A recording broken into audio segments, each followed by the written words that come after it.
Hi friends, ഇന്നൊരു അടിപൊളി mutton dry fried recipe ആയിട്ടാണ് വന്നിരിക്കുന്നത്. അതിനു മുമ്പ് ചാനൽ സബ്സ്ക്രൈബ് ചെയ്യാത്തവർ സബ്സ്ക്രൈബ് ചെയ്യണേ. ലൈക്ക് ചെയ്യാനും ഷെയർ ചെയ്യാനും കമൻറ്റ് ചെയ്യാനും ഒന്നും മറന്നു പോകരുത്. നിങ്ങളെങ്ങനെയാണ് ഉണ്ടാക്കുന്നത് എന്നൊന്നും പറയുകയും ചെയ്യണേ. നമുക്ക് വീഡിയോയിലേക്ക് പോകാം. ഞാനിവിടെ എടുത്തിരിക്കുന്ന 1/2 കിലോ മട്ടനാണ്.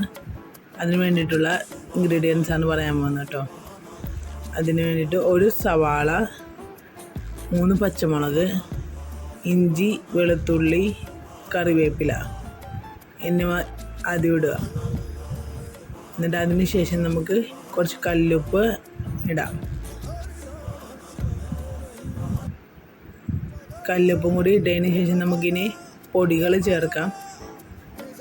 3 സ്പൂൺ കാശ്മീരി മുളക് പൊടിയും 2 സ്പൂൺ ഗരം മസാലയും 1/2 ടീസ്പൂൺ മഞ്ഞൾപ്പൊടിയും ആണ് ഞാനിവിടെ ചേർത്തേക്കുന്നത്.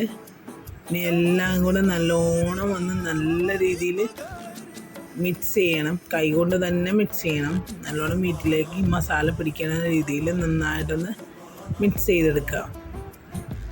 ഇതുപോലെ നന്നായിട്ടൊന്ന് മിക്സ് ചെയ്ത് കുഴച്ച് അവിടെ ഒരു 5 മിനിറ്റ് മാറ്റി വയ്ക്കുക.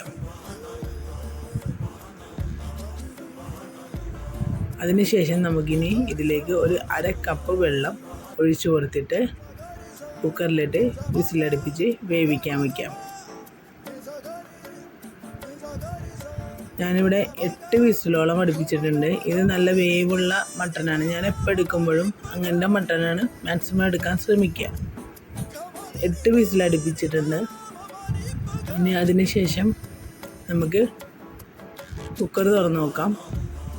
വിസിൽ പൂർണ്ണമായിട്ട് പോകണം എന്നില്ല. വിസിലടുപ്പിച്ചതിന് ശേഷം നമുക്ക് ഒരു 5 മിനിറ്റ് കഴിഞ്ഞ് അപ്പം തന്നെ വിസിൽ കളഞ്ഞ് തുറന്നെടുക്കാം. ഇനി അതിനെ നമുക്കൊരു പാനിലേക്ക് കൺവേർട്ട് ചെയ്തിട്ട് വെളിച്ചെണ്ണ ഒഴിക്കാം. ആവശ്യത്തിനുള്ള വെളിച്ചെണ്ണ ഒഴിച്ചതിന് ശേഷം നന്നായിട്ട് ഇതൊന്ന് ഡ്രൈ ആയിട്ട് വരാൻ തുടങ്ങണം. ഇപ്പോൾ ഒന്ന് ഡ്രൈ ആയി അതിൻ്റെ കളറൊക്കെ ഒന്ന് മാറാൻ തുടങ്ങിയപ്പോൾ നമുക്ക് ഇതിലേക്ക് 1 ടീസ്പൂൺ വിനാഗിരി ഒഴിച്ച് കൊടുത്തിട്ടുണ്ട്. ഇതിപ്പോൾ ഇങ്ങനെ ആ വിനാഗിരി ഒഴിച്ചിട്ട് മിക്സ് ചെയ്യുമ്പോൾ ഒരു മണം ഇങ്ങോട്ട് വരും. നല്ലൊരു സ്മെല്ലാണ് കേട്ടോ. ഇനി ഒന്നുകൂടെ ഒന്ന് ഡ്രൈ ആയിട്ട് വരാനുണ്ട്. അപ്പോൾ അത് സെറ്റാവും. ഇപ്പം നല്ലോണം ഡ്രൈ ആയിട്ട് വന്നിട്ടുണ്ട്. ഭയങ്കര ടേസ്റ്റാണ് കേട്ടോ. എല്ലാത്തിൻ്റെ ഒപ്പം കഴിക്കുന്നത് നന്നായിട്ട് വെന്തിട്ടുമുണ്ട്. ചോറിൻ്റെ ഒപ്പവും ബ്രേക്ക്ഫാസ്റ്റിൻ്റെ ഒപ്പമൊക്കെ അടിപൊളിയാണ് കേട്ടോ. എല്ലാവരും ഒന്ന് ട്രൈ ചെയ്ത് നോക്കണേ. ഫീഡ്ബാക്ക് അറിയിക്കാനും മറക്കണ്ട.